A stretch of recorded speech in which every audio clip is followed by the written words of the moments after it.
අන්තිම මෙතන සිට පාඩගත කරනවා. සාරාංශය දෙක නිබන්ධනයේ තමයි අපි අද දවසේ සාකච්ඡා කරන්නේ. ඒකේ අවසාන 5 සහ 6 කියන ඡේද කොටස් දෙකට අදාළවයි අපිට කතා කරන්න තියෙන්නේ. පෙළගන්න බලන්න ඔයාලගේ නිබන්ධනය ස්ක්‍රීන් එක ෂෙයා කරලා දෙන්නම්.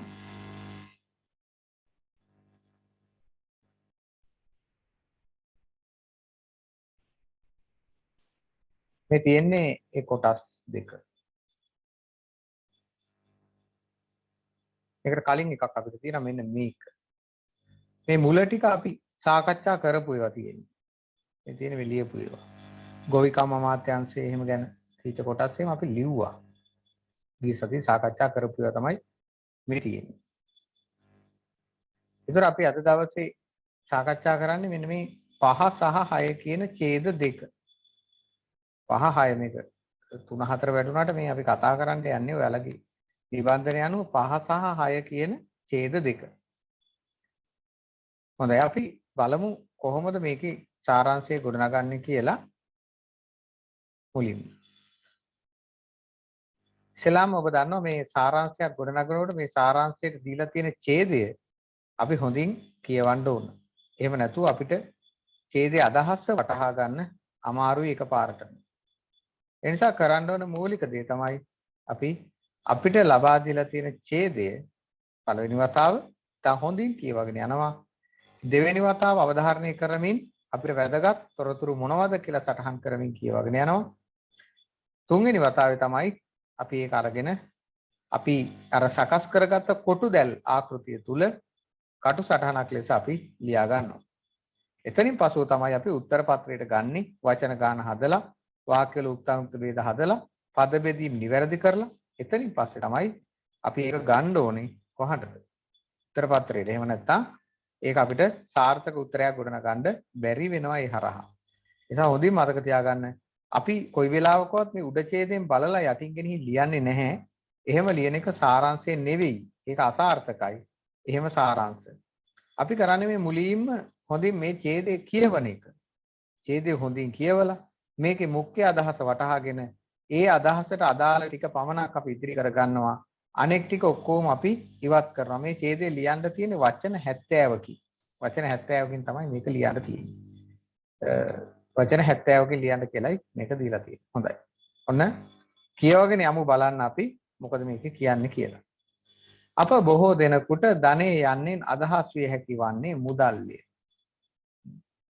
පෞද්ගලිකව තමා ළඟ හෝ තමා වෙනුවෙන් බැංකුවක සුරක්ෂිතව තබා හෝ මිනිසෙකුට ප්‍රමාණවත් මුදල් සම්භාරයක් ඇතිනම් ඔහු ධනවත් යයි පිළිගනු ලැබේ.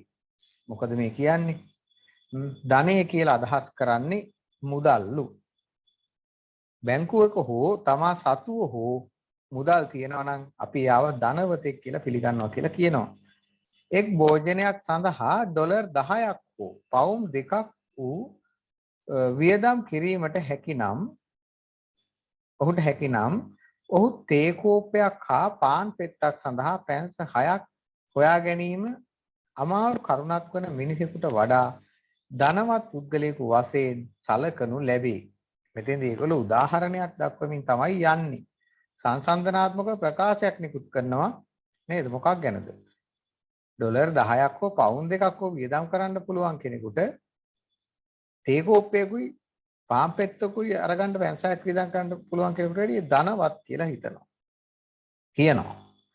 ජාතියකද ධනෙ හෝ දිලිඳුකම හෝ බොහෝ විට මැන බලන්නේ ඒ සතු මුදල් ප්‍රමාණය හා එහි ජාතික බැංකුවේ සංචිත වශයෙන් ඇති රත්රන් බර පදනම් කරගෙනය. ඔන්න වැඩි. අමුතු කාරණාවක් කියන්නේ. මොකද කියන්නේ?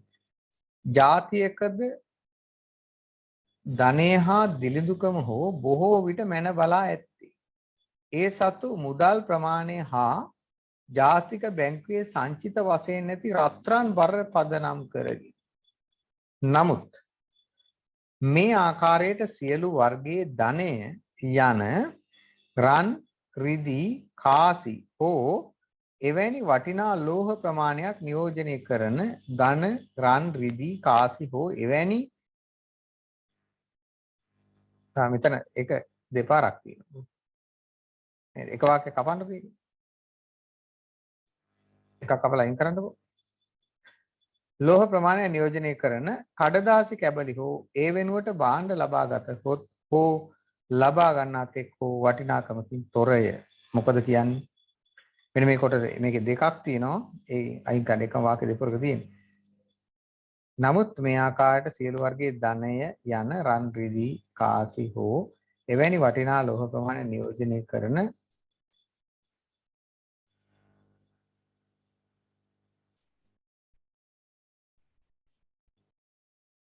ඝන රන් රිදී කාසි වේ.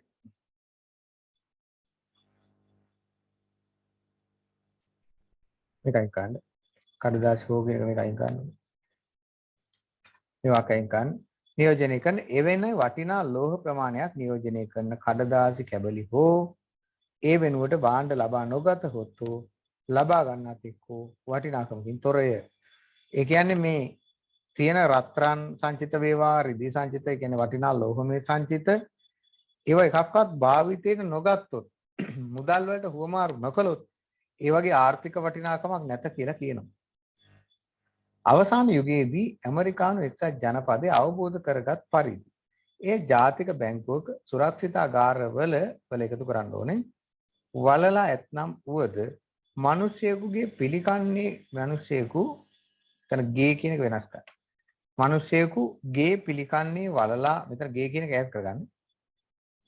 වලලා ඇත්තාසේම වටිනාකමින් තොරය. ඒ කියන්නේ ආයෝජන සඳහා යොදවන්නේ නැති මුදල කිසිදු වටිනාකමක් නැත කියලා තමයි මේ ලේඛකයා තර්ක කරන්නේ. ආයෝජනේ නොයදපු මුදල වටින්නේ නැහැ කියලා කියනවා. ධනය ඇත්ත වශයෙන්ම සත් ධනය වන්නේ භාණ්ඩ වෙනුවට හුවමාරු කරන මොහොතේ සිට පමණක්. ඒකම තමයි අර කිව්වේ. මුලින් කිව්වෙත් ඒකම. ධනය පිළිබඳ සාමාන්‍යයෙන් පිළිගෙන ඇති නිර්වචනය හා අප එකඟ වන්නේ නම් ඒ රත්රන් හෝ රිදී ටොන් අසවල් ගණනකින් හෝ දිය සලකුණු කරන ලද කඩදාසි කැබලි අසවල් ගණනකින් හෝ සරල ආකාරයකින් මැනගත නොහැකිය. ලෝකයේ බොහෝ ප්‍රදේශවල අද දින පවත්නා භාණ්ඩවල හිග සංසන්දනාත්මකව මුදල්වල අගහිගකමක් නොතිබීමත් මේට දෙස් දෙන ප්‍රමාණවත් සාධකයක් වන්නේය. මූලික වශයෙන් ධනය වනාහි මනුෂ්‍ය වර්ගයා විසින් උකහා ගත හැකි ප්‍රයෝජනට ගත හැකි පොළවේ ඇති විවිධාකාර වූ වත්කම් වලින් සමන්විත වන. තාම ඉතින් අපිට මේකේ මුඛ්‍ය අදහස මොකද්ද? මේ කියන්නේ මොකද්ද කියලා අපිට පූර්ණ වැටහීමක් ගන්න තාම විදිහක් නැහැ. නේද? පූර්ණ වැටහීමක් ගන්න අපිට තාම විදිහක් නැහැ. අපි ඒක නිසා නැවත වතාවක් මේක කියවගෙන යනවා. දැන් කියවන්න ඕන අවධාරණය කරමින් මොනවද වැදගත් කරුණු දැන් මේකේ කතා කරන්නේ මෙන්න මේ සම්බන්ධයෙන් කියලා අපිට නිකන් දල අවබෝධයක් ආවනේ. ඒ අවබෝධයත් එක්ක දැන් අපිට පුළුවන් මේ කියාගෙන යන්නේ එහෙනම් මෙන්න මෙහෙම කාරණාවක්. මේකේ තියෙන්නේ මෙහෙම එකක් කියලා අපිට මුඛ්‍ය අදහස කියන එක දැන් වැටහිලා තියෙන්න ඕන දල වශයෙන් හෝ. මේ කතා කරන්නේ රටක ආර්ථික ශක්තිය කෙසේද කියන එක. ආර්ථිකය කොහොම එකක් විය යුතුද? ඒ වෙනුවෙන් මොනවද අපේ තියෙන නේද තත්ත්වයන් අපි කොහොමද ඒක කළමනාකරණය කරගන්නේ කියන එක ගැනයි මේකෙන් සාකච්ඡා කරලා තියෙන්නේ කියලා අපිට සුළු වැටහීමක් ගන්න පුළුවන්. සමස්ත වැටහීමක් නැති වුණා. හොඳයි බලමු. අප බොහෝ දෙනෙකුට ධනය යන්නේ නදහස් විය හැකි මුදල්. ධනය කියලා කියන්නේ මුදල් කියලා ඔන්න එතෙන්දී කියනවා. හරිද? ඒ ධනය පිළිබඳ හඳුන්වා දීමක් කරනවා. මෙන්න මේවා මේ තමා ළඟ හෝ තමා වෙනුවෙන් බැංකුවක සුරක්ෂිතව තබා හෝ මිනිසෙකුට ප්‍රමාණවත් මුදල් සම්භාරයක් නැත්නම් හෝ ධනවත් යැයි පිළිගනු ලැබේ. මේකද කියන්නේ මොකද්ද? මෙන්න මෙච්චරයි කියන්නේ. කොහොමච්චරයි කියන්නේ. අර මුල ටික විස්තර කරලා දෙන්නේ. පෞද්ගලිකව තමන් ළඟ තියෙනවා නම් බැංකුවක තැන්පත් කරලා තියෙනවා නම් ඒක අපි කියන ඉතින් ඔහු සතු මුදල් කියලා නේ. ආන් එතකොට එයා ධනවතෙක් කියලා කියනවා. එක් භෝජනයක් සඳහා ඩොලර් 10ක් හෝ පවුන්ඩ් 2ක් හෝ මෙතන හොදා ගන්න. හොදා.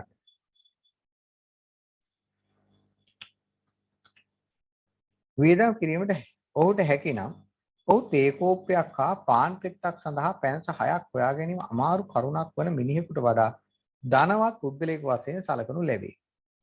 මේක මේ අර එහෙ තියෙන කියමනක් තමයි මේ දෙන්නේ. භෝජනයක් සඳහා නේද? කණ්ඩ පවුන් දෙකක් වියදම් කරන්න හරිවෝ ඩොලර් 10ක් හෝ වියදම් කරන්න පුළුවන් කෙනෙක් පාම් පෙත්තක් සඳහා පැන්ස 6ක් හොයා ගැනීම අමාරු වෙන මිනිහෙකුට වැඩිය පොහොසත් කියලා කියනවා. තේරුණාද? පොහොසත් කියලා කියනවා. ජාතික ධනය හෝ දිලිඳුකම හෝ බොහෝ විට මැන බලා ඇත්තේ ඒ සතු මුදල් ප්‍රමාණය හා එහි ජාතික බැංකුවේ සංචිත වශයෙන් ඇති රත්රන් බර පදනම් කරගෙන. එක වැදගත් කාරණා. ජාතික ධනය හෝ දිලිඳුකම. හොඳද? දිලිඳුකම. මැන බලා ඇත්තේ ඒ සතු මොනවද? මුදල් ප්‍රමාණය හා සංචිත වශයෙන් ඇති රත්රන් බර පදනම් කරගෙන කියලා කියනවා. ඒ කියන්නේ මොකද්ද මේ? නේද? යම් කිසි රටක ආර්ථික ශක්තිය මේ කියන්නේ ධනෙ හෝ දිලිඳුකම කියන්නේ ආර්ථික ශක්තිය ආර්ථික හැකියාවන් සලකලා බලන්නේ ඒකෙදී මොනවද මුදල් ප්‍රමාණය රට සතු මුදල් ප්‍රමාණය කොපමණද ඒ බැංකු සතු ප්‍රධාන බැංකුව සතු රත්රන් සංචිතවල ප්‍රමාණය කොපමණද කියලා අරගෙන. නමුත් මේ ආකාරයට සියලු වර්ගයේ ධනය යන රන් රිදී කාසි හෝ එවැනි වටිනා ලෝහ ප්‍රමාණයක් නියෝජනය කරන කඩදාසි කැබලි හෝ ඒ වෙනුවට භාණ්ඩ ලබා නොගතහොත් මේක මායි දිනන මේක මායි නැවත තියෙන ඒක වාක්‍ය කපන්න.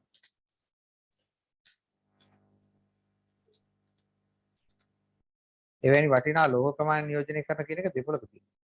නියෝජනය කරන කඩදාසි කැබලි හෝ ඒ වෙනුවට භාණ්ඩ ලබා නොගතහොත් මෙන්න මේ කඩදාසි කැබලි කියලා කියන්නේ මුදල් නෝට්ටුවට මේ යටින් කියනවා දිය සලකුණු කරන ලද කඩදාසි කැබලි. සියලු වර්ගයේ ධනය රන් රිදී කාසි එවැනි වටිනා ලෝහ ප්‍රමාණයක් නියෝජනය කරන ඒනොට භාණ්ඩ ලබා නොගතහොත් ඒ කියන්නේ මොනවද? මේවට ආයෝජන සඳහා භාණ්ඩ ගන්නවා කියලා සීනි ගණ්ඩායි හාල් ගණ්ඩායි ඕන කියන එක නෙවෙයි මේ කියන්නේ. ආයෝජන ලබා ගන්න අත්‍යක් වටිනාකමින් තොරය. යම් කිසි දෙයක් අපි නේද ප්‍රයෝජන නොගෙන බැංකුවත් වල මුදලක් කියන්නකෝ. ඒක තැම්පත් කරලා තිබුණාට ඒකෙන් පළක් නැහැ. ඒ තැම්පත් කරලා ඒගොල්ලෝ බැංකුව හරි ඒ වෙනුවෙන් යෙදවීමක් කරන්න ඕන කියන එක තමයි මෙයා මේ මෙතෙන්දී අපිට පැහැදිලි කරන්නේ. අවසාන යුගයේදී ඇමරිකානු එක්සත් ජනපදය අවබෝධ කරගත් පරිදි ඒ ජාතික බැංකුවක මෙතන ඇමරිකා එක්සත් ජනපදය කියන්න ඕනේ නැහැ අපිට. ඇමරිකාව නේද? අවසාන කාලයේදී ඇමරිකාව අවබෝධ කරගත් පරිදි ඒ ජාතික බැංකුවක සුරක්ෂිතාගාරවල වලලා නැත්නම් සුරක්ෂිතාගාරවල එක වචනයක් කරන්න උවද මිනිසෙකුගේ පිළිකන්නේ වලලා ඇත්තාසෙම වටිනාකමින් තොර. එලෙස නොයදොන ධනෙ වටින්නේ නැහැ කියලා මේ කියන්නේ නේද? මෙතන මේ කියන්නේ ආයෝජනය නොකර බැංකුවල තියෙන ධනය ඒක අපිම ආයෝජනය කරන්න ඕනේ අපි ඉතුරු කරනවා ගෙනහිල්ලා. එතකොට බැංකුව ඒක ආයෝජන සඳහා යොදවනවා. ඒගොල්ලෝ ගාව නිකන් තියන්නේ නැති වැඩක් නැහැ කියලා මේ කියන්නේ. ධනෙ ඇත්ත වශයෙන්ම සබ්ධනෙ වන්නේ සබ්ධනෙ අලුත් වචන ගන්නවා. භාණ්ඩ වෙනුවට ඒ හුවමාරු කරන මොහොතේ සිට පමණයි. මේ එකම නිතින් කිව්වේ. මේකම තමයි මේ කිව්වේ. නේද? මේක ආයෝජනය නොකළොත් මේ ධනෙන් ප්‍රයෝජන නැත කියන එක තමයි මේ ආයි මේ කොටස තුලදී. පැහැදිලි? ධනය පිළිබඳ සාමාන්‍යයෙන් පිළිගෙන ඇති නිර්වචනය හා අප එකඟ වන්නේ නම් ඒ රත්රන් හෝ රිදී ටොන් අසවල් ගන්නකින් හෝ දිය සලකුණු කරන ලද කඩදාසි කැබලි අසවල් ගන්නකින් හෝ සරල ආකාරයෙන් මැනගත නැහැ. ධනය පිළිබඳ නිර්වචනය. හරිද? ඒක මනින්න බෑලු මේ වේ. මොනවද? රත්රන් රිදී කියන්නේ ලෝහමය සංචිත වටිනා ලෝහමය සංචිත වලින් හෝ මුදල් වලින්. හරිනේ? මැනීම අපහසුයි. ඒක නිල් පාට කරනවා මම මේක පස්සේ අපිට ගන්න ඕනේ මේකේ අදහස අපිට හදන්න වෙනවා. ලෝකේ බොහෝ ප්‍රදේශවල අද දින පවත්නා භාණ්ඩවල හිග සංසන්දනාත්මකව වයනයක් කරන්න ඕනේ. මුදල් වල අග හිඟකමක් නොතිබීමත් මේට දෙස් දෙන ප්‍රමාණවත් සාධකයක් වන්නේ. මොකද කියන්නේ? බොහෝ ප්‍රදේශවල අද දින කියන්නේ වර්තමානයේ නේද? අද දින කියන්නේ මොකද්ද? වර්තමානයේ. වන්න භාණ්ඩවල හිග සංසන්දනාත්මක මුදල් වල අගහිගමක් එක්ක බැලුවාම ඒතර භාණ්ඩවල හිගේ තමයි තියෙන්නේ අතු මුදල් නැතිකම නෙවෙයි කියලා කියනවා. මූලික වශයෙන් ධනය වනාහි මනුෂ්‍ය වර්ගයා විසින් උකහා ගත හැකි ප්‍රයෝජනට ගත හැකි පොළවේ ඇති විවිධාකාර වත්කම් වලින් සමන්වි ගන්නවා. මේ ධනය වනාහි අපිට වැඩක් නැහැ නේ මේක ප්‍රතිවිස්තර කිරීමක් විශේෂ අරුත් දැක්වීමක් තමයි එතන යන්නේ. ඒ නිසා අපි මේ කොටස ගන්නෙ නෑ. දැන් අපි බලමු මෙන්න මේ කොටස් ටික ඇසුරෙන් අපිට මේවෙන් මේ අදහස් අරගෙන වාක්‍ය ගොඩනැගීමේ හැකියාව තියනවාද කියලා.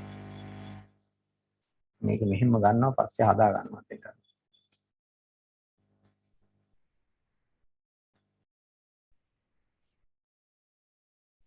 දැන් මේ කරන්නේ ඔයාලා අර කොටු දැලි නේද කටුවට ලියන කොටසේ ලියනවා වගේ තමයි මම මේ කරන වැඩේ කරන්නේ. හරිද? ඔයාලා මේක හදා හදා ලියනවා මම මේක අරගෙන හදනවා. හරිද? ඔයාලා මේක හදා හදා ලියන්නේ.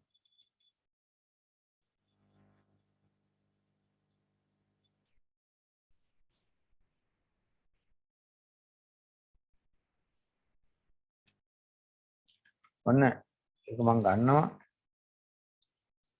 එන්න මෙතෙන්ට. අර ලිව්ව වාක්‍ය කොටස් ටිකක් විතරක් එනවා. අපි කියන්නේ මේකට වාක්‍ය ඛණ්ඩ කියලා. නේද? වාක්‍ය ඛණ්ඩ ටිකක් එනවා. පමණක් කියන රන් දෙකි කාසි. කියන තැනට ගමන් අපි අරගෙන තියෙනවා.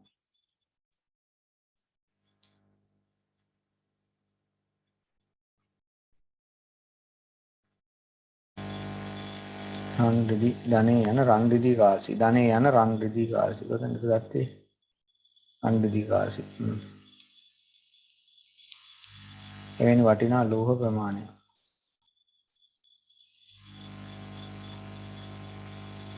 හයවැනි කියන තැනට ගමන් අරන් තිනේ. වටිනා ලෝහ ප්‍රමාණයක්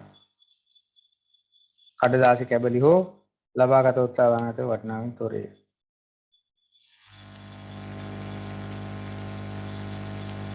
ඒක මම මෙහෙම අරගෙන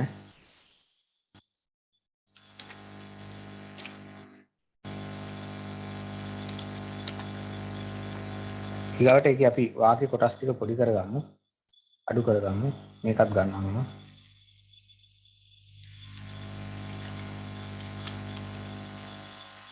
එකක් දානවා අපි ওই නිල් පාට කරපු කොටස් වෙනුවට අපිට වෙනම තියෙනවා වාක්‍ය ටිකක් ගොඩනගන්න. හරිද?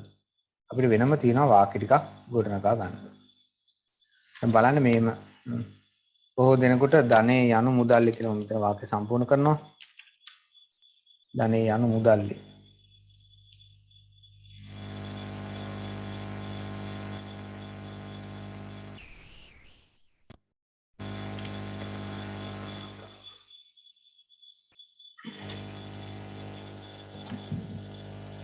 ප්‍රමාණවත් මිනිස්සුන්ට තමයි ඉතින් නේද අයින් කරමු. ප්‍රමාණවත් මුදල් සම්භාරයක් ඇති තැනැත්තා ධනවතෙකි.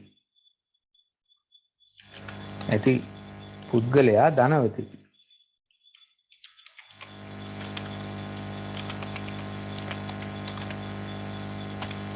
හරිද?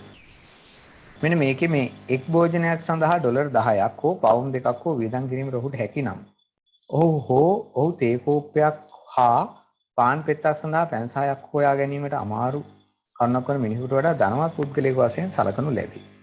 මේකද කියන්නේ මොකද්ද? සරල මූලික අවශ්‍යතා. නේද? ඒවා අපි ඔක්කොම ගන්නවා. සරල මූලික අවශ්‍යතා. ඉටු කළ හැකි මිනිසාද ධනවතෙකි. මේ වාක්‍ය අපිට මාරු කරන්න වේවි. දැන්ට අපි මෙහෙම හදනවා.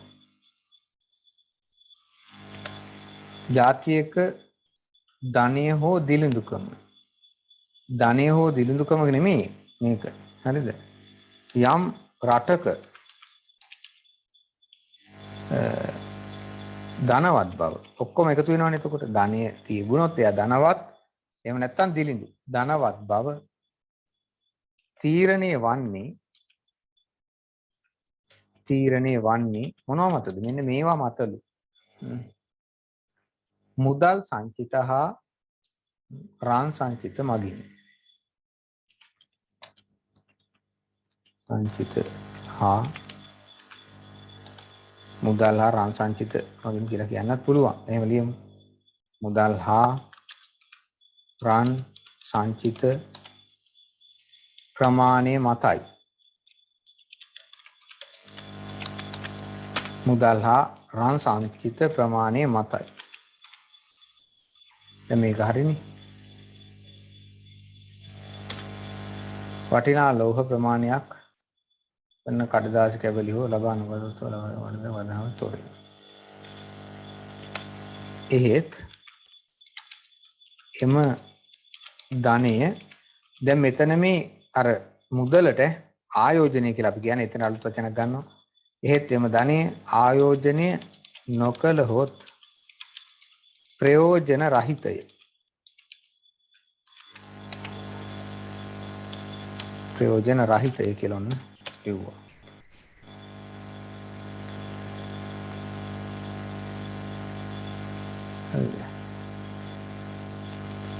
මේ ටික තමයි එළියේ.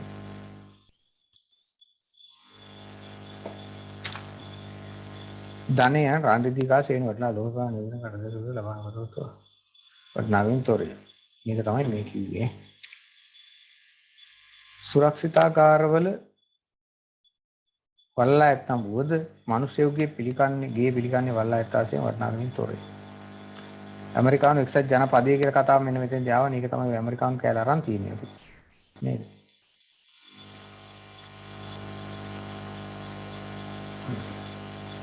ඇමරිකාව පවසන පරිදි මොකක්ද? රැස් කළ ධනයට වඩා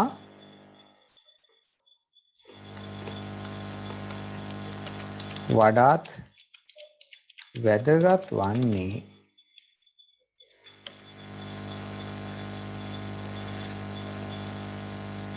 මම මෙතන මාරු කරනවා ධනය රැස් කිරීමට වඩා කියලා. ධනය රැස් කිරීමට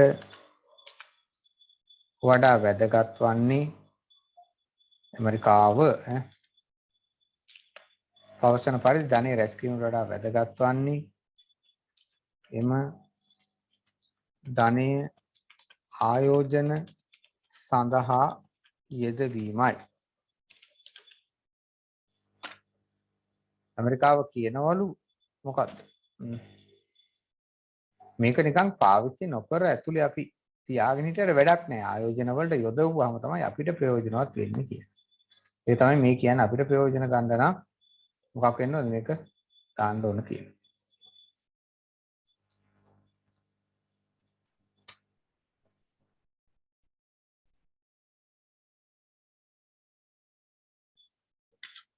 ඊට කියනවා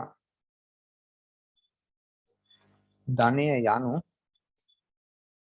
එලා මෙතෙන්දී අපි කිව්වා සාමාන්‍යයෙන් පිළිගෙන ධනය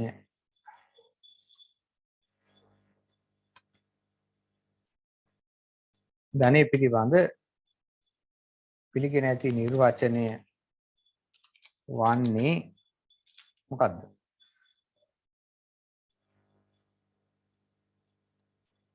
වන්නේ රන් සංචිත හෝ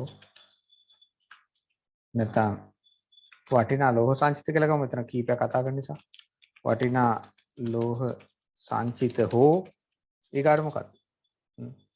මුදල් නෝට්ටු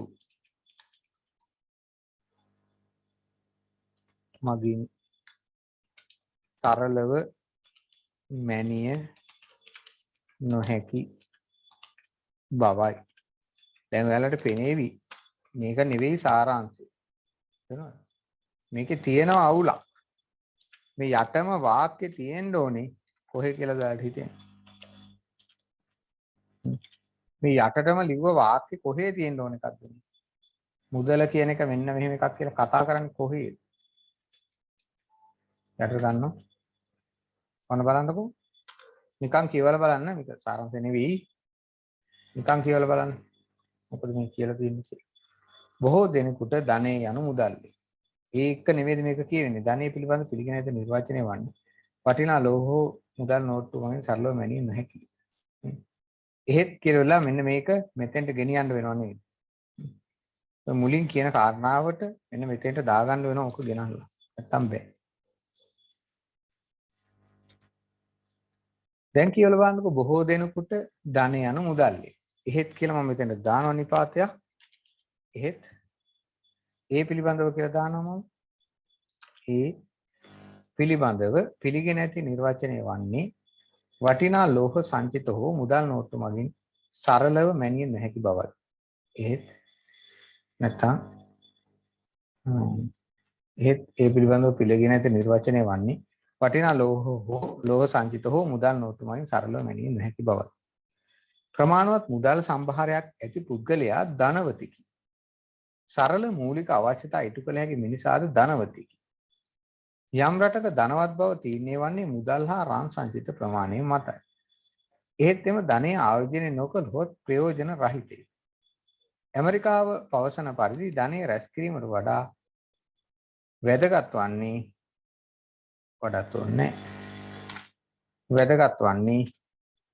එම ධනය ආයෝජන සඳහා යෙදවීමයි.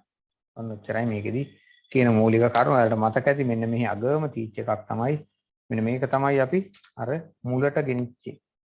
හරි. ගණන්ලා බලන්න 1 2 3 4 5 6 7 8 9 10 11 12 13 14 15 16 17 18 19 20 21 24 25 26 27 28 29 30 31 32 33 34 35 36 37 38 39 40 41 42 43 44 45 46 47 48 49 50 51 52 53 54 55 56 57 57 59 60 61 62 63 64 65 66 67 68 69 70 71 72 73 74යි. මේගොල්ලෝ කියන්නේ වචන 70කින් ලියන්න කියලා. දැන් 74ක් අපි ලියලා තියෙනවා. තව කීපයක් අපි අඩු කරමු. මොකද මේ සංඛ්‍යාව නිකන් වැඩි වගේ එකක් පේනවා. බොහෝ දෙනෙකුට ධනෙ යනු මුදල්ලි.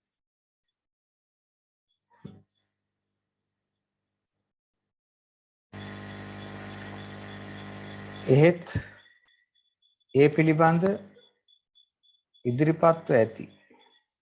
ඒ පිළිබඳ එහෙත් මෙතන ඒ කියන එක අයින් කරලා මම ධනෙ දාන්නම්කෝ කලින් වගේම.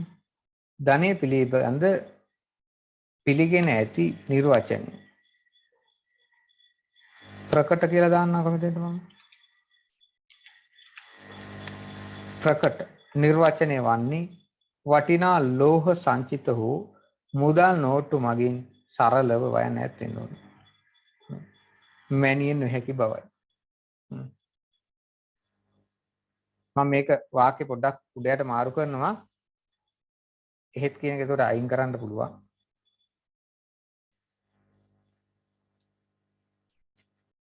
වටිනා ලෝහ සංචිත හෝ මුදල් නෝට්ටු මගින් සරලව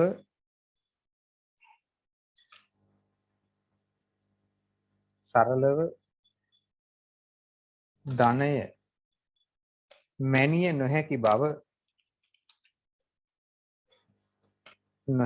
වාක්‍ය වෙනස් වෙනවා දැන්. ප්‍රකට නිර්වචනයයි.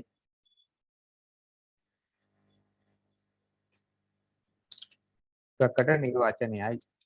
දැන් හරිනේ වාක්‍යය. ප්‍රමාණවත් මුදල් සම්භාරයක් ඇති පුද්ගලයා ධනවතෙකි. සරල මූලික අවශ්‍යතා ඉටු කළ හැකි පුද්ගලයාද කියලා දාන්නකො මෙතන.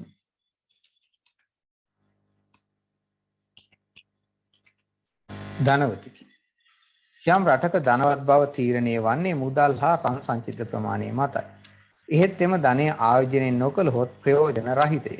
ඇමරිකාව පවසන පරිදි ධනය රැස් කිරීමට වඩා වැදගත් වන්නේ එම ධනය ආයෝජන සඳහා යෙදවීම. දැන් ගලබන්න 1 2 3 4 5 6 7 8 9 10 11 12 13 14 15යි 16යි 17 18 ධන 20 21 22 23 24 25 26 27 30 31 32 33 34 35 36 37 38 39 40 41 42 43 44 45 46 47 48 49 50 51 52 53 54 55 56 57 57 59 60 ඒක 62 63 64 65 66 67 68 69 70යි. හරිනේ. එහෙනම් ලියනවා අපි වචන ගණන 70යි. මාතෘකාව මොකද්ද මාතෘකාව අපි මේකට දාන්න මොකක් ගැනද මේ කතා කරන්නේ රටක් සතු නැත්නම් රටක ධනවත් බව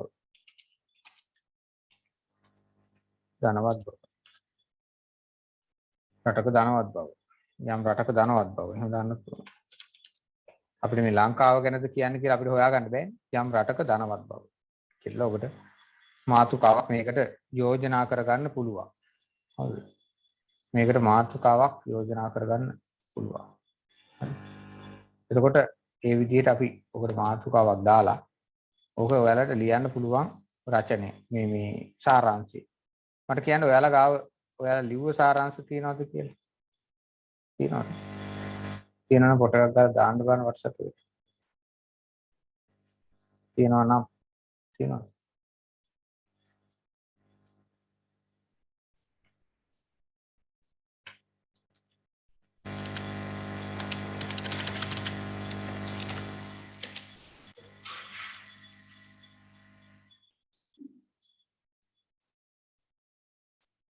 හරි මේක ලියාගත්තද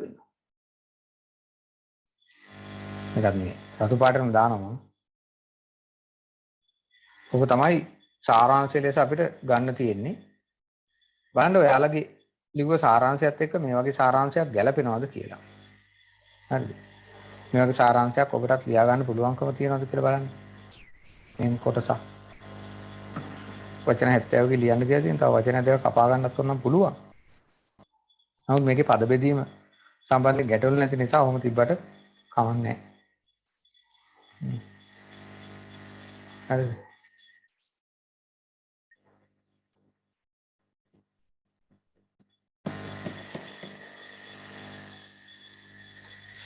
මෙතන දෙවෙනි වාක්‍යයේ වටිනා ලෝහ සංචිත හෝ මුදල් නෝට්ටු මගින් සරලව ධනෙ මැනිය නොහැකි බව ප්‍රකට නිර්වචනයයි. ප්‍රකට නිර්වචනයයි. ඒක හරිනේ එතකොට. දැන් මේ විදිහට පුළුවන් ද මේක ගොඩනගා ගන්න සාරාංශය. ඒකනේ අපි මූලිකව බලන්න ඕනේ. ඔබට දෙන ලද ඡේද දෙකකින් හෝ ඡේද එකකින් වේවා. ඔබට දෙන ලද තනි ඡේදය හෝ ඡේද දෙක තුන වේවා. ඒවා අපි මොකද කරන්නේ? මේ ඡේද ටික අපි ඔක්කොම එකතු කරලයි ලියන්නේ. මතක ඇතිව මෙන්න මේ දේ අවධානය කරගන්න ඕනේ. ඒ තමයි ඔයාලට කොටු දැලක තමයි මේක ලියන්න ඕනේ.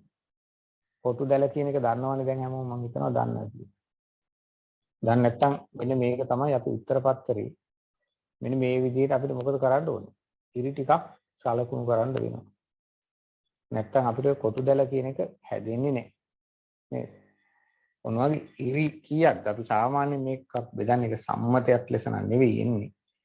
ඉරි පහක් අපි කියන්නේ කෑලි පහකට මේක වෙන් කරනවා. දැන් බලන්න කෑලි පහක් තියෙනවාද කියලා 1 2 3 4 5යි. හරි. දැන් මෙන්න මේ විදිහට අපි මේ කටුකොලය තුල මේකේ කපලා කොටලා එහෙම තමයි මේ ඡේදය අපි හදාගෙන තියෙන්නේ. මේක පිළිවෙලට නෑ. ඊට පස්සේ ආවට පස්සේ ඔයාලා මේක උත්තර පත්‍රය ලියනකොට මේ විදිහට මොකද කරන්න ඕන? වචනෙන් වචනේ තනි තනි කොටුව තුලට යන්න ඕනේ. දැන් යයන්න කියන එක යටට එන්න ඕනේ. තේරෙනවද? ඒක තනි වචනයක්. ඔන්න ඔය විදිහට. ඔයාලා මේ වචනෙන් වචනේ තමයි කොටුව තුල ලියන්නේ. මේක කලකදී ඉවත් වුණා යලි ආයි කලම දැන් වෙනකොට ආයි මේකෙම ලියන්න කියලා කියනවා. හොඳද? කලකදී මේක නැතුව තිබුණා. මේක අවශ්‍ය නැහැ කියලා. නමුත් දැන් නැවත කියනවා මේක අවශ්‍යයි කියලා. මේ ඔයාලා ලිව්වහම මේ විදිහට එන්න ඕනේ. නෑ කියන එක වෙන වෙන්න ඕනේ.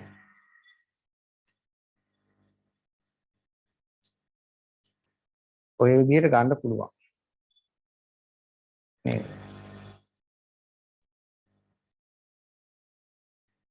දැන් මේ කරලා තියෙන්නේ ප්‍රකට කියන එක බව කියන එක යනවා. හරි. මේ විදිහට ඔයාලා ලිව්වහම මේක බොහොම පැහැදිලිව තියෙනවා. කොයි වෙලාවකවත් නේද? සාරාංශය කියන එක කැත කරන්න නම් එපා ප්‍රශ්න පත්‍රයේ තුල. හැම එකක්ම පිළිවෙලට තියෙන්න ඕනේ. නමුත් විශේෂයෙන් සාරාංශය ඊටත් වැඩිය පිළිවෙලට තියෙන්න ඕනේ. එහෙනම් ඊටත් වැඩිය ඔය ප්‍රශ්න පත්‍රයේ තුල ඔබ ලියන උත්තර පත්‍රයේ තුල පිරිසිදුවට පැහැදිලිවම තියෙන්න ඕන එක තමයි මොකද්ද? සාරාංශය කියලා කියන්නේ. සාරාංශය කියන්නේ ඔබ ලියන ප්‍රශ්න පත්‍රය තුල ඉතා පැහැදිලිව පිරිසිදුවම තියෙන්න ඕන කොටස යන වග මතක තියාගන්න. අනික ඒවත් එහෙම කැතර ලියන්නේ නැහැ. නමුත් සාරාංශය ඔය ඔක්කොටම වැඩි පිළිවෙලට ලියලා තියෙන්න ඕනේ. තමයි. ඔය විදිහට ලියලා කියන්න පුළුවන් ඔබට. මේ විදිහට මේක තනි කොටුව තුලට එන්න ලියා ගන්න පුළුවන්. ඒක හුරු කරලා තියාගන්න. අපිට දෙන ඡේද අපි වෙන් කරන්නේ නැහැ. දැන් මේ විදිහට ලියුවම ඔබට පේනවා. ඉතින් වචන ගාන ගැන ගන්න ඒක හරිම පහසුවක්. 1 2 3 4 කියලා මේ අතර 12යි කියන්නකො තියෙන්නේ. මේ පැත්තට තියෙන්නේ 5යි. ඒතර 12 5 60යි. ඒකවල අපිට වැඩි කරලා උත්තරේ බොහොම පහසුවෙන් ලබා ගන්න පුළුවන්. මේක අර ඔයාලා ලියන කටුකොලේ කියලා අපි කියන්නේ උත්තර පත්‍රේ කලින් හදා ගන්න එකට. හරිද? එතකොට කලින් හදලා අපි උත්තරේ ලියන එක තියෙන්නේ. ඒකත් මේ වගේ එකක් හදා ගන්න. හරිද? ඒකටත් මේ වගේ එකක් හදා ගන්න. එතකොට අපිට වචන ගාන අඩු වැඩි කරගන්න බොහොම පහසුයි. මොකද යම් වචනයක් අපි වැරදිච්ච ගමන්ම අපි ඒක එතනින් කපලා ඉවත් කරනවා. දැන් උදාහරණයක් විදිහට මට හිතුවා මේ වටිනා ලෝක කියන එක අපි කටුසටහන ලියනකොට මේක වැරදුනා. වැරදුනා මේක මෙතනින් කපලා ඉවත් කර හැකියි.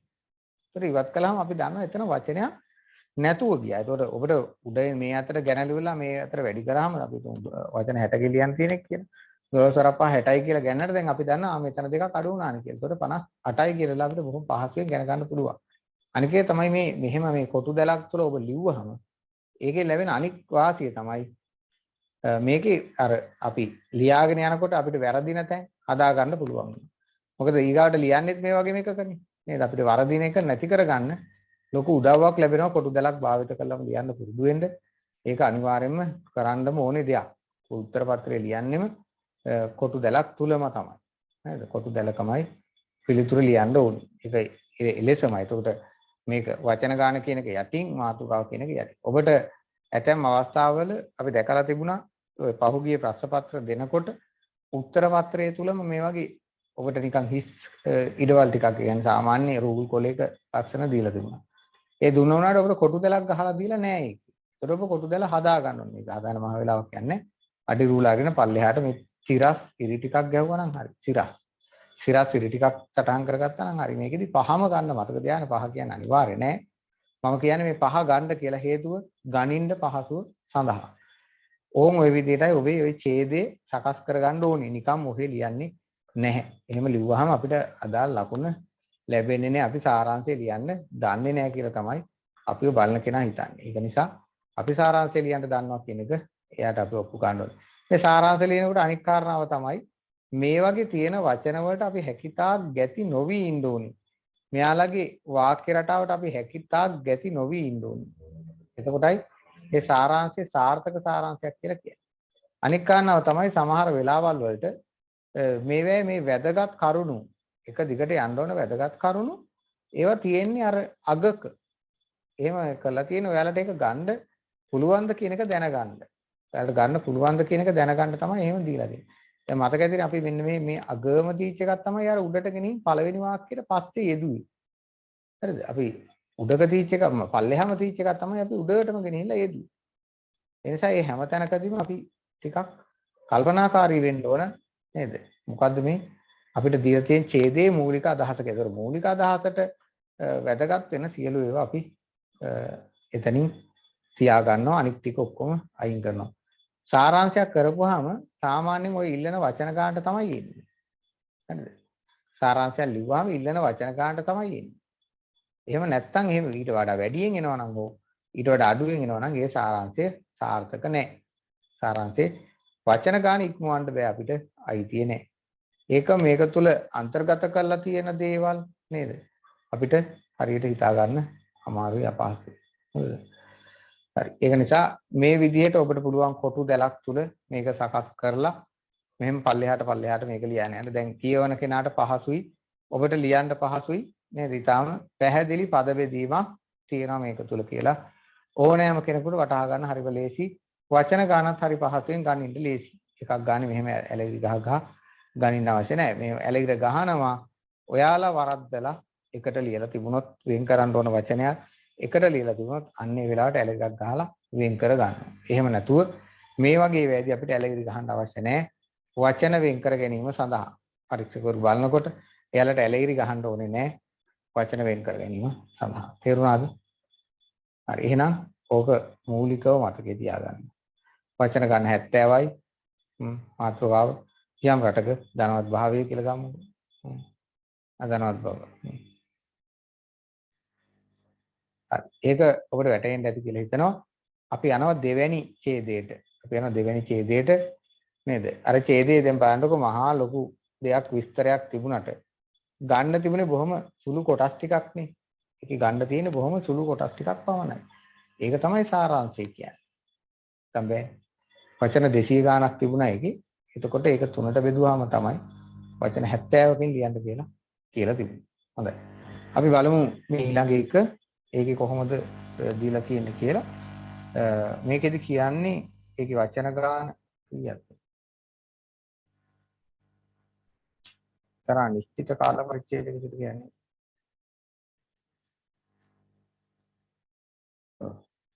ඒක වචන ටිකයි දෙගුණා. 110කින් පවන සාරාංශ කරන්න කියලා කියනවා. කියන්නේ දිගයි කියන්නේ. එක්තරා නිශ්චිත කාල පරිච්ඡේදයක සිට ජාතික දේශපාලන පක්ෂවල පරමාර්ථය මුළුමනින්ම ජාතික බව අපි දුටුවෙමු.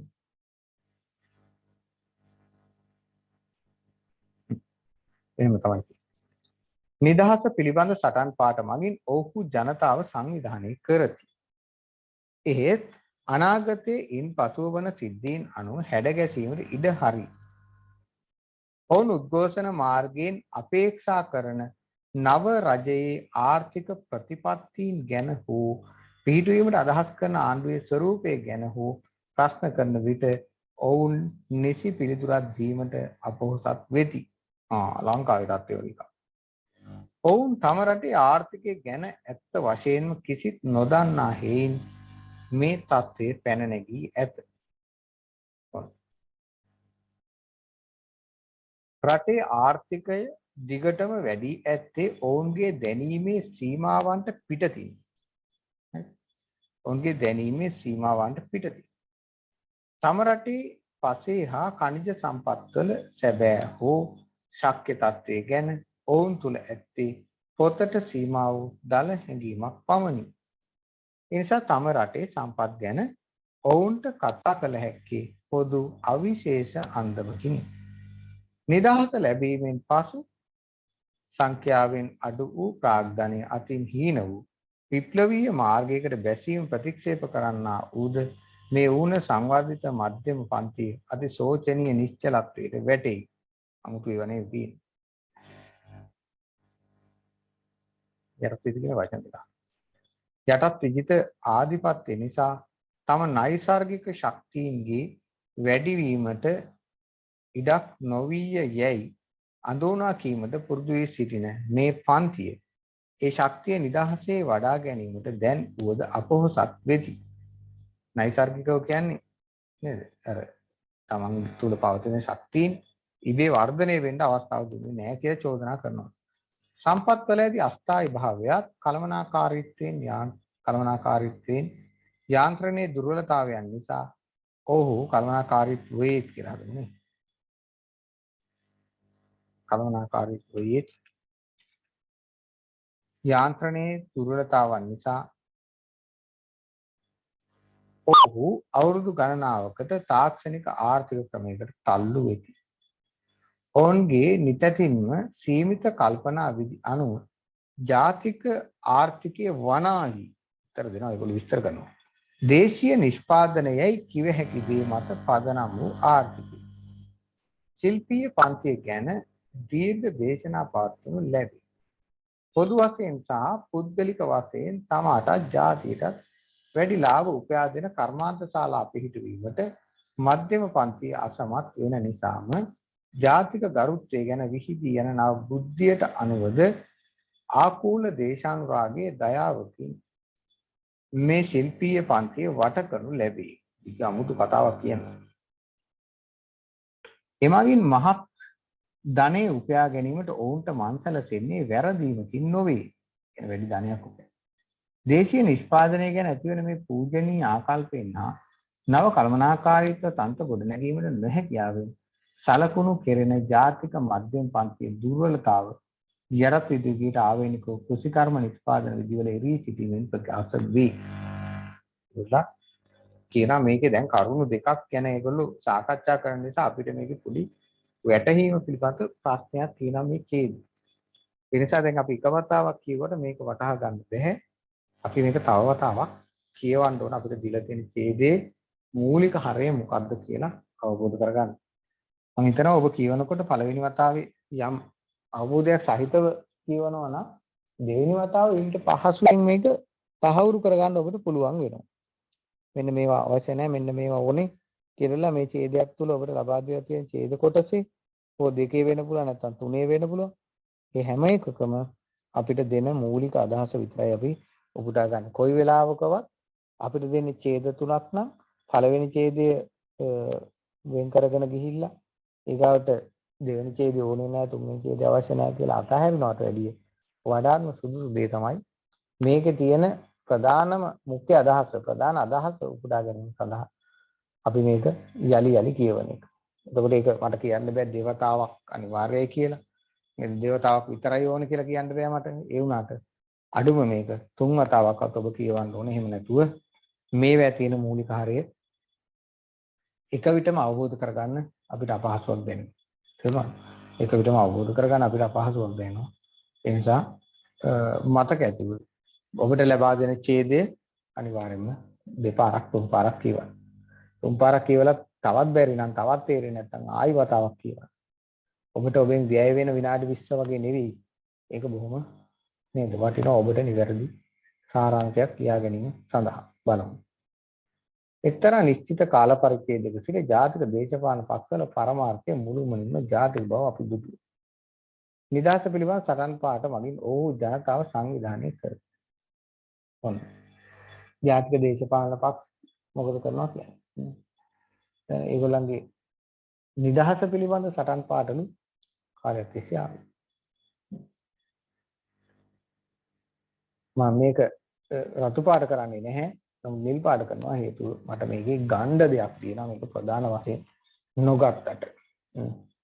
තේරුණාද? නොගත්තට. ඒත් අනාගතයේ ඉන්පසු වන සිද්ධීන් අනුව හැඩ ගැසීමට ඉඩ හරි. අනාගතයේ මොකද කරන්නේ? ඉන්පසුව වන සිද්ධීන් අනුව හැඩ ගැසීමට ඉඩ හරි කියලා කියනවා. අනාගතයේ ඉන්පසුව වන සිද්ධීන් අනුව හැඩ ගසන්න ඉඩ දෙනවා. බලන්න ඒකද කියන්නේ මොකද්ද කියලා. දැන් මේක අර දැන් මුලින්ම ජාතික දේශපාලන පක්ෂවල තත්ත්වය ගැන කියනවා. මේක දැන් මුලින් මේගොල්ලෝ කියනවනේ ප්‍රධාන කාරණාවක් එතන. ඒ කියන කාරණාව තමයි උතෙන්දි තියෙන්නේ. ඒගොල්ලෝ ජාතික කියන එකට එනවා. ජාතික දේශපාලන පක්ෂවල තත්ත්වයට එනවා. ඒ ඇවිල්ලා එතනින් එහා තත්ත්වය ගැන ඒගොල්ලෝ ඔහේ ඉඩ අරිනවා කියලා කියනවා. මේකෙන් අපිට මූලිකව මේ වාක්‍යම ගන්න අවශ්‍ය නැහැ. මේකෙන් පොඩි කොටසක් අපිට ගන්න ඕනේ මේකත් එක්ක බද්ධ කරලා. ඔවුන් උද්ඝෝෂණ මාර්ගයෙන් අපේක්ෂා කරන නව රජයේ ආර්ථික ප්‍රතිපත්තීන් ගැන හෝ පිළිහිටුවීමට අදහස් කරන ආණ්ඩුවේ ස්වරූපය ගැන හෝ ප්‍රශ්න කරන විට නිසි පිළිතුරක් දීමට අපොහසත් වේ. කියන්නේ මේ විකල්ප ඕනේ කියලා කියන අය උද්ඝෝෂකයෝ ඒගොල්ලන්ටත් විකල්ප නැහැ ඇත්ත. මෙහෙම කරන්න ඕන අරහෙම කරන්න ඕනේ මෙහෙම වෙන්න ඕනේ මේක හරි නෑ හොඳ නෑ කියනවා මිසක හරි. මේකට දෙන්න පුළුවන් විකල්පය මොකක්ද කියලා වහම දෙන්න ඒගොල්ලන්ට උත්තර නැහැ. ඒක කොහොම භයානකයි. තියෙන එක විවේචනය කරනවා විවේචනය කළා මේකට උත්තරයක් නැහැ. අපිට ඒකට වෙන්නේ. උත්තරයකට වෙන්නේ ඕක. නේද? අපේ දේශපාලන තත්ත්වෙම ඔහොම. දෙන්න උත්තරයක් නැහැ. අපි විවේචනය කරනවා තියෙනක. හැබැයි එතන ඉහාට අපිට උත්තරයක් නැහැ දෙන්න. ඔවුන් තම රටේ ආර්ථිකය ගැන ඇත්ත වශයෙන්ම කිසිත් නොදන්න අයින් මේ තත්ත්වය පැන. ඒතර ආර්ථිකය ගැන දන්නේ නැහැ. කවුද දන්නේ නැත්තේ? අර උද්ඝෝෂකයෝ.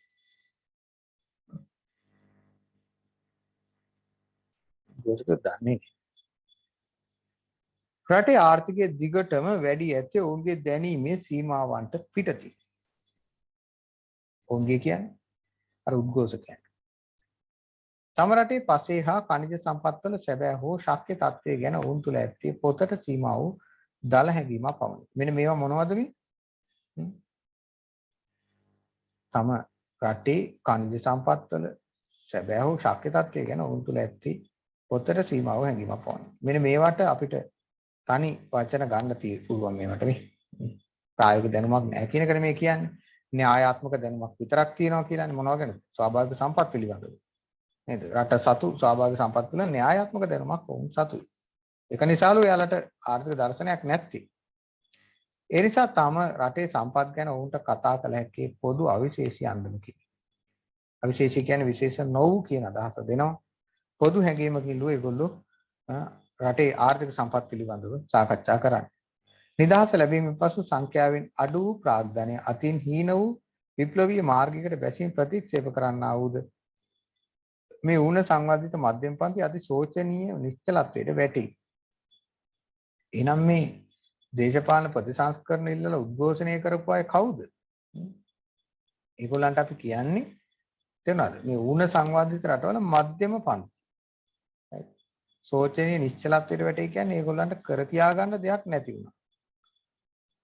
යටත් විජිත ආධිපත්‍ය නිසා තම නයිසර්ගික ශක්තියින්ගේ වැඩිවීමට ඉඩක් නොවියයි අඳුනා කීමට පුදු වී සිටින මේ පන්තියේ ඒ ශක්තිය නිදහසේ වඩා ගැනීමට දැන් නුවද අපොහසත් වේ. යටත් විජිත සමය තේරුණාද? හැකියාවන්ට ඉඩ දුන්නේ නැහැ කියලා ඒගොල්ලන් චෝදනා ඉදිරිපත් කරාට තේරුණාද? දැන් ඒකට සුදුසු කාල සීමාවක් ආවා. ඒගොල්ලෝ මොකද කරන්නේ? ඒ පිළිබඳ අවධානය යොමු නොකර ඉන්නේ.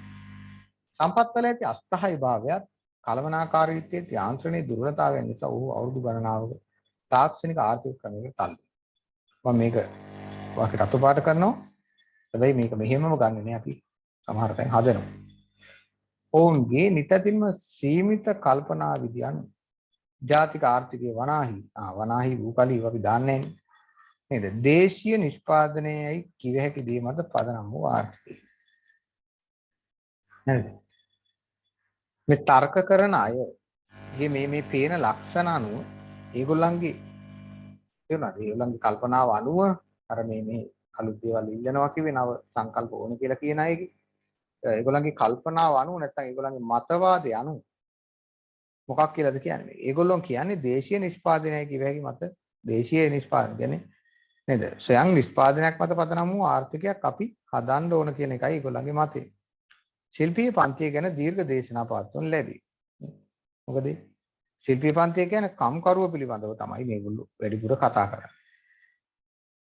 මම මේක වාක්‍යෙම ගන්නම්. නැත්නම් මට අදහස් හොයාගන්න බැරි වෙන නිසා. පොදු වශයෙන් සහ පුද්ගලික වශයෙන් සමාටත් ජාතියටත් වැඩි ලාභ උපයා දෙන කර්මාන්තශාලා පිහිටු වෙන මධ්‍යම පන්තිය අසමත් වෙන නිසා. මේගොල්ලෝ කර්මාන්ත පිහිටවන්න අසමත්. ජාතික ගරුත්වය ගැන වීදියන් නව බුද්ධියට අනුවද ආකූල දේශානුරාගයේ දයාවකින් මේ ශිල්පීය පන්තිය වට කරනු ලැබේ. කම්කරුවන් කෙරෙහි ඒගොල්ලෝ මොකද ඇති කරන්නේ? ජාතික ගරුත්වය තේරුණාද? දේශානුරාගය තේරුණාද? ඒවා බොහොම දයාවකින් කම්කරු පන්තිය වෙත දායාද කරන මේ මධ්‍යම පාන්තිකයන් විසින් නොදැනී මේ මධ්‍යම පන්තිය අසමත්නේ. අසමත් වෙන නිසාම තමයි එහෙම වෙන්නේ. ධනෙ උපයා ගැනීමට ඔවුන්ට මංසලසෙන්නේ වැරදීමකින් නොවේ. දේශීය නිෂ්පාදන ගැන ඇතිවන මේ පූජනීය ආකල්පෙන් හා නව කළමනාකාරීත්ව තන්ත්‍ර ගොඩනැංවීමට නොහැකියාවෙන් සලකුණු කෙරෙන ජාතික මධ්‍යම පන්තිය දුර්වලතාව යටත් විද යුගයට ආවෙනික වූ කෘෂිකර්ම නිෂ්පාදන විධිවල එරී සිටීමෙන්ද ප්‍රකාශ වේ. මේකේ අපිට ගන්න කොටසක් තියෙනවා තව. ඒ මොකද්ද කියන්නේ? ඒ තමයි එමගින් මහත් ධනෙ උපයා ගැනීම ඔවුන්ට මංසලසෙන්නේ වැරදීමකින් නොවේ. ඒ කියන්නේ අර කර්මාන්තශාලා පිහිටවන්නේ නැහැ.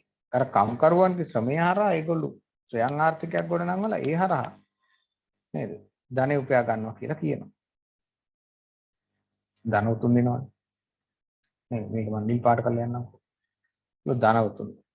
දේශීය නිෂ්පාදනක ඇති වෙන මේ පූජනීය ආකල්පෙන් හා නව කළමනාකාරීත්ව තන්ත්‍ර ගොඩනැගීමට නැහැ කියාවෙන් සලකනු කරන ජාතික මධ්‍යම පන්තිය දුර්වලතාව යටත් විදිහට ආවේනික වූ කෘෂිකර්ම නිෂ්පාදනයේදී එරී සිටීමේ ප්‍රකාශ වෙනවා. මේක නිල් පාට කරලා යනවා. මේ වාක්‍ය අපිට ගන්න දෙයක් තියෙනවා වැදගත් කාරණාවක්. නමුත් 100%ක්ම අපිට මේකෙන් ගන්න බැහැ. හරි. 100%ක්ම අපිට ගන්න බෑ. හරිද? හරිද? එතකොට මේකේ ප්‍රධාන වශයෙන් අපිට තියෙනවනේ මේ කණු ටික ගන්න. මේ බලමු එහෙනම් අපි මේක මූලිකව ගන්න තියෙන මොකද්ද කියලා මේක. එක්තරා නිශ්චිත කාල පරිච්ඡේදයක සිට ජාතික දේශපාලන පක්ෂවල පරමාර්ථයේ මුළුමනින්ම ජාතික බව අප දුටුවෙමු. නිදහස් පිළිබඳ සටන් පාඨ මගින් ඔහු ජනතාව සංවිධානය කරති. එහෙනම් මේකෙන් ගන්න පුළුවන් මූලික අදහස ගන්න මම මේක අරගෙන යන්නම්කෝ. ඊට පස්සේ හදලා අපි ගමු.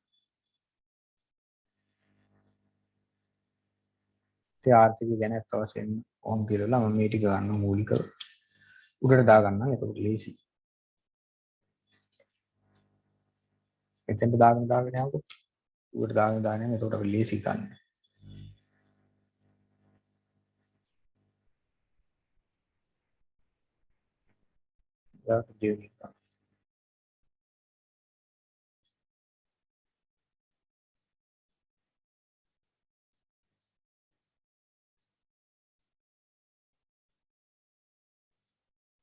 මේකේ අපි නිල් පාට ඒවා වෙනකොට වෙනම දාන්න ඕනේ.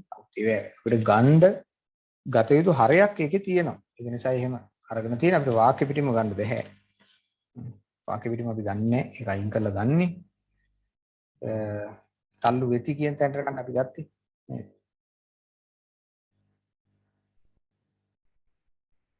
දැන් මෙතන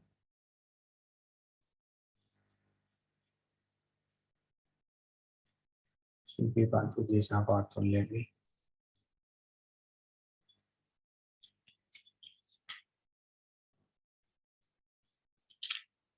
මම ගත්තා ඊගාවට මෙන්න මේ කොටස අපිට අන්තිමටම ගන්න තිබුණේ මේක මේ මම මෙතන ඡේද පිටින් ගත්තට ඒක අන්තිමට වෙනස් කරන්න. ඔන්න අපි මූලිකව ගන්න පුළුවන් අදහස් ටික තමයි මේ අරගෙන තියෙන්නේ දැන්. හරිද? අපි මේ මූලිකව ගන්න පුළුවන් අදහස් ටිකයි මේ අරගෙන තියෙන්නේ. දැන් බලමු මේ වාක්‍ය ටික අපි කොහොමද නිවැරදිව ගලපගන්නේ කියලා. නිශ්චිත කාල පරිච්ඡේදයක සිට කියන්නේ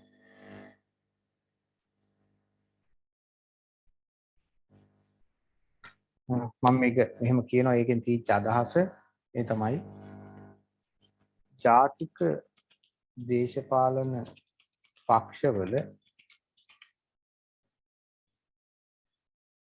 අමතක කරනවා.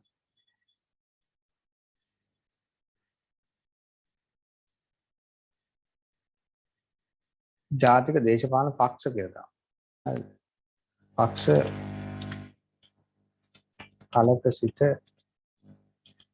ජනතාව සංවිධානය කරති. මොකද කියලා අපි තාම දන්නේ නැහැ.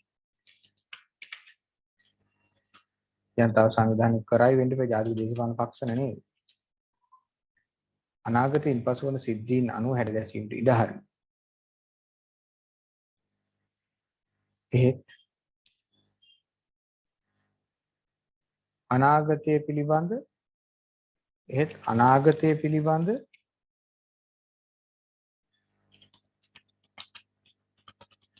පැහැදිලි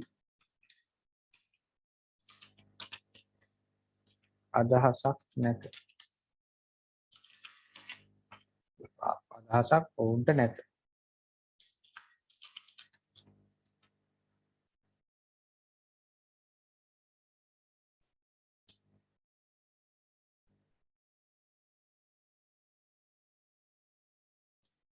හරිද? ඔවුන් උද්ඝෝෂණ මාර්ගයේ නිසි පිළිතුරක් දීමට අපොහසත් වේ. ඒ පිළිබඳව මම මේ වාක්‍ය වෙනස් කරනවා. සංවිධානය ඒකමයි නේද මේ කියන්නේ. මේ දෙකම එකතු කරන්න පුළුවන් අපිට. මොනවා කියලා ජාතික දේශපාලන පක්ෂ කලකසිරි ජනතාව සංවිධානය කරා. එහෙත් අනාගතය පිළිබඳ පැහැදිලි අදහසක් ඔවුන්ට නැත. උද්ඝෝෂණ මාර්ගයේ නිසි පිළිතුරක් දීමට අපොහොසත් වෙති. මොනවටද කියලා අපි තාම දන්නේ නැහැ. හරිද?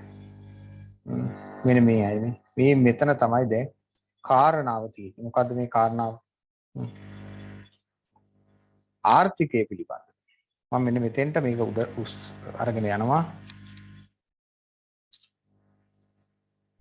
තම රටේ ආර්ථිකය පිළිබඳ දැනුයි යොන්න අදහස එන්නේ. ජාතික දේශපාලන පක්ෂ කලක සිට ජනතාව සංවිධානය කරයි. ඒත් අනාගතය පිළිබඳ පැහැදිලි අදහසක් වුන්ට නැත. උද්ඝෝෂණ මාර්ගයෙන් නිසි පිළිතුරක් දීමට අපොහොසත් වෙති. නැති අතර කියලා මම ගන්නවා. නැති අතර ඒත් අනාගතය පිළිබඳ පැහැදිලි අදහසක් වුන්ට නැති අතර ආර්ථිකය පිළිබඳ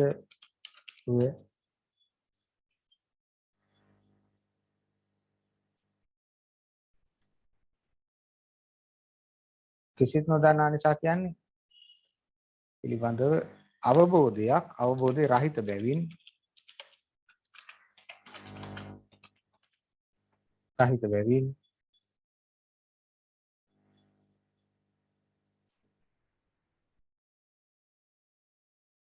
මම මේක ගන්නවා මෙතෙන්ට.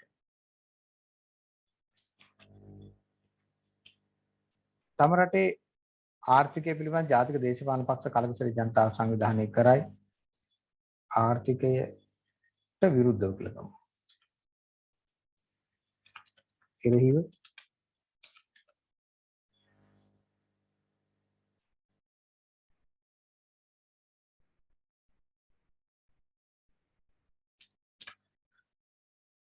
නැති අතර කියන්න බෑ. ඒකෝද ආර්ථිකය පිළිබඳව අවබෝධය රහිත බැවින් අනාගතය පිළිබඳ පැහැදිලි අදහසක්ද ඔවුන්ට නැත. ජාතික දේශපාලන පක්ෂවල නැහැ. තම රටේ පස්ව හා ඛනිජ සම්පත්වල සැබෑ හෝ ශක්්‍ය තත්ත්වය ගැන ඔවුන් තුළ ඇත්තේ පොතට සීමා වූ හැඟීමක් පමණි. මම මේ වාක්‍යයම මේ ඛනිජ සම්පත් කියන්නේ මොනවද? ස්වාභාවික සම්පත්නේ. තම රටට අයත් මොනවද? ස්වාභාවික සම්පත් පිළිබඳව ප්‍රායෝගික දැනුමක් ඔවුන්ට නැත. කාටද? අර දේශපාලන පක්ෂ වලට නැහැ. එබැවින් නැති බැවින් කියලා හදමුකෝ. නැති බැවින් ඌන සංවර්ධිත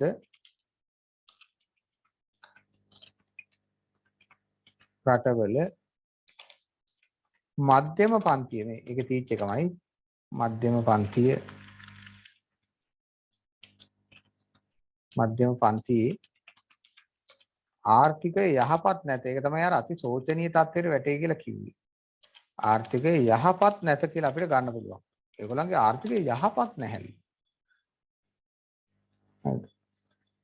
මේක යටත් විද ආධිපත්‍ය නිසාම තම නෛසර්ගික ශක්තියින් වැඩි වීමට ඉඩක් නොවී යයි අඳුනා කීමට බුද්ධ සිට මේ පන්තිය ඒ ශක්තිය නිදහසේ වඩා ගැනීමට දැන් නොද අපොහසත් වේ. නේද? තම හැකියාවන්ට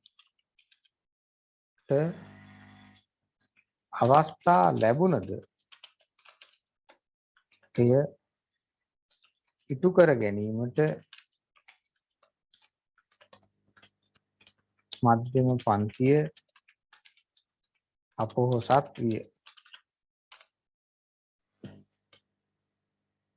සම්පත්වල ඇති අස්ථායි භාවයත් කළමනාකාරීත්වයේ යාන්ත්‍රයේ දුර්වලතාව නිසා ඔහු අවුරුදු ගණනාව තාක්ෂණික ආර්ථික ක්‍රමයකට තල්ලු වේ.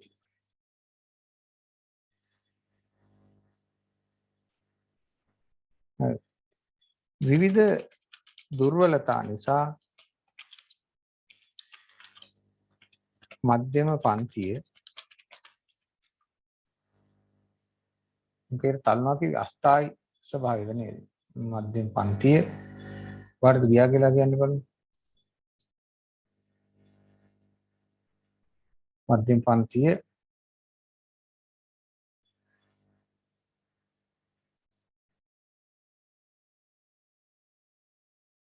කල්මනාකාරීත්වයේ ආන්දෝලන දුර්වලතා නිසා ඔහු අවුරුදු ගණනක් තාක්ෂණික ආර්ථික ක්‍රමයට තල්ලු වේ.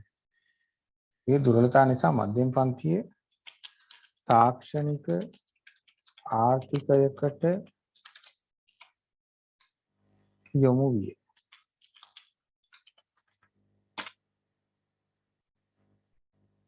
එහි ප්‍රතිඵල ලෙස මේ ප්‍රතිඵලය වූයේ මේ අකුරු වැරදිලා වදිනවා. ඒ වැරදිලා වදිනවා කියන්නේ රකාරයේ ප්‍රතිඵලය වූයේ විවිධ දුර්වලතා වුණේ දැන්.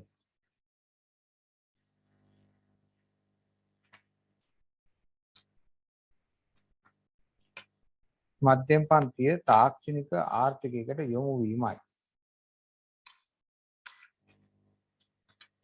තාක්ෂණික ආර්ථිකයකට යොමු වීම.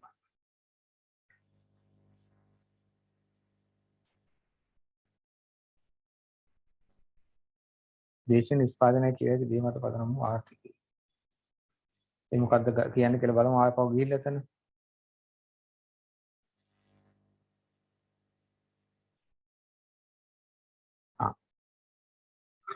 ඔවුන්ට අනුව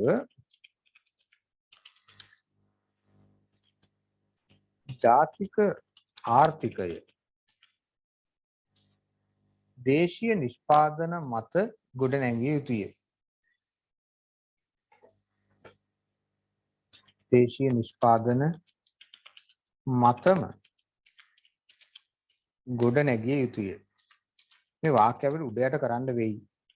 තේරුණාද? මේ තැන් වල නිකන් නොගැලපීම් තියෙනවා වගේ පේනවා. වාක්‍ය ටිකක් විතරක් එනවා වගේ පේනවා අදහස එන්නේ නැතිව. දැන් ඒ අනුව එහි ඵල ලැබීමට ශිල්පීය පන්තිය ශිල්පීන් කෙරෙහි විශ්වාසය තබයි. ඵල ලැබීමට ශිල්පීන් කෙරෙහි විශ්වාසය තබයි. මේ කම්කරුවෝ නේද ශිල්පීන් කියන්නේ. කමන්න දැන් තෝම අරගමු. ශිල්පීන් කෙරෙහි විශ්වාසය තබයි.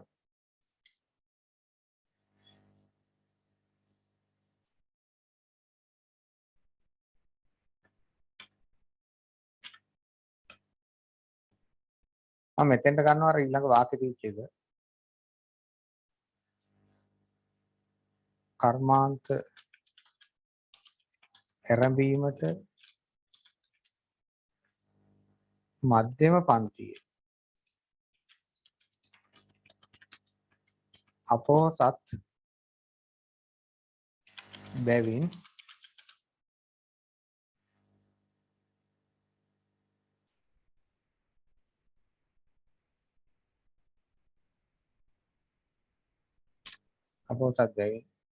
ශිල්පීන් කෙරෙහි විශ්වාසය තබයි. ධනය උපයා ගැනීමට ඔවුන්ට මං සැලසෙන්නේ වැරදීමකින් නොවේ.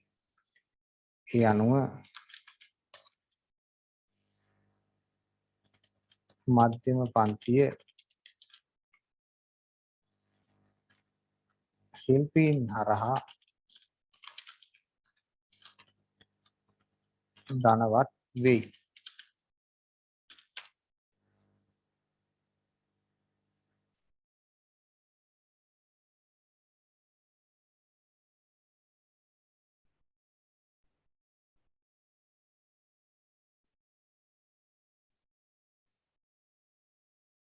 ධනවත් වෙයි. ඒ වුණාට එහෙත්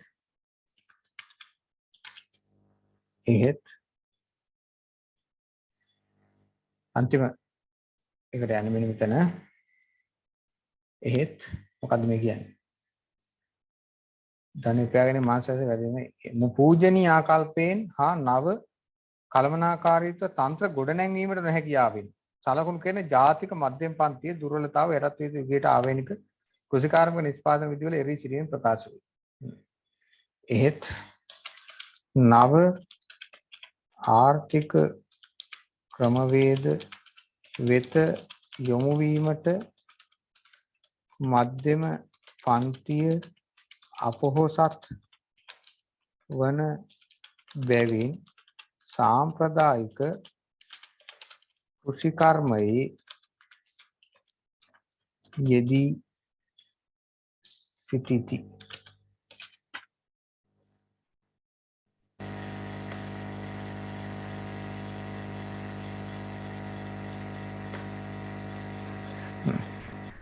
හරි දැන් ඕක තමයි අපිට මූලිකව ගන්න තියෙන්නේ.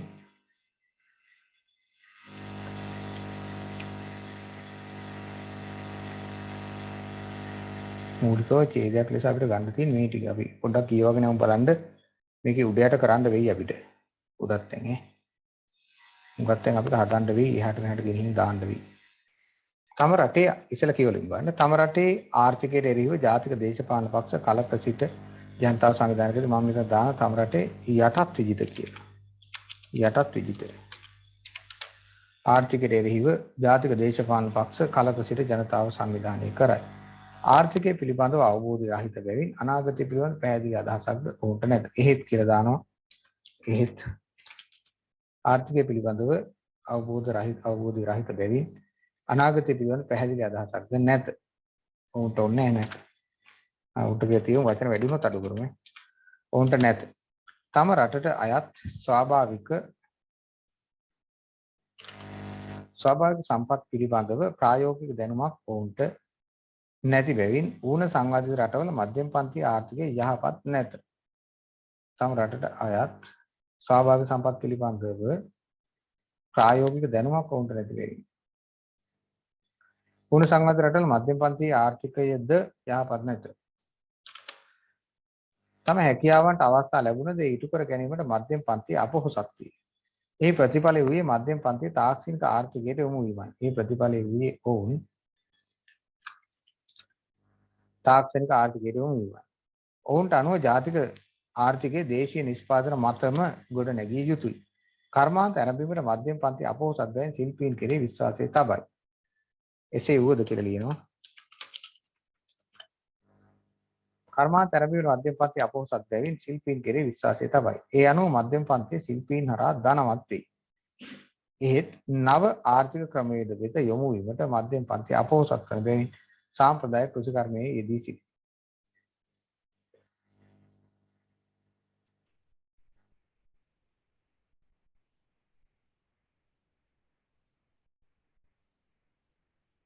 තම රටට අයත් ස්වාභාවික සම්පත් පිළිබඳ ප්‍රායෝගික දැනුමක් ඔන්න නැති වෙයි ඌණ සංගත රට අන්තර්ජාලයක්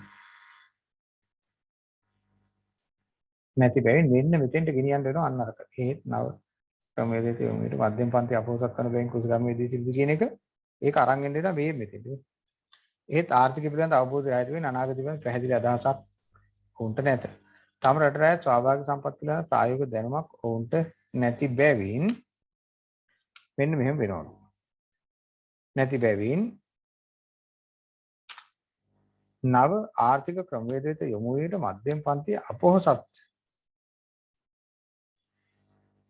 අපොහොසත් වී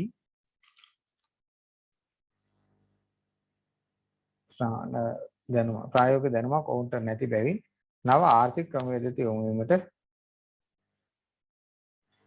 නොහැකි බැවින් මධ්‍යම පන්තිය සාම්ප්‍රදායික කෘෂිකර්මයේම යෙදී සිටිති. මම ඒක එහෙම ඇදුවා. පල්ලෙහා තියච්ච වාක්‍ය මම උඩට අරන් ඉන්නේ. ඌණ සංවාදිත රටවල මධ්‍යම පන්ති ආර්ථිකය යහපත් නැත. තම හැකියාවට අවස්ථාව ලැබුණද එබැවින් කියලා දානවා. එබැවින් ඌණ සංවාදිත රටවල මධ්‍යම පන්ති ආර්ථිකය යහපත් නැත. තම හැකියාවන්ට අවස්ථා ලැබුණද ඒ ඉටු කර ගැනීමට මධ්‍යම පන්තිය අපොහොසත් විය. ඒ ප්‍රතිඵලය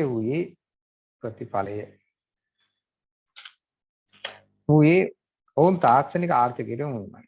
ඔවුන්ට අනුව ජාතික ආර්ථිකයේ දේශීය නිෂ්පාදන මතම ගොඩනැගිය යුතුයි. එසේ වුවද කර්මාන්ත ආරම්භීමට මධ්‍යම පන්ති අපොහොසත් බැවින් ශිල්පීන් කෙරෙහි විශ්වාසය තබයි. මෙන්න මේකේ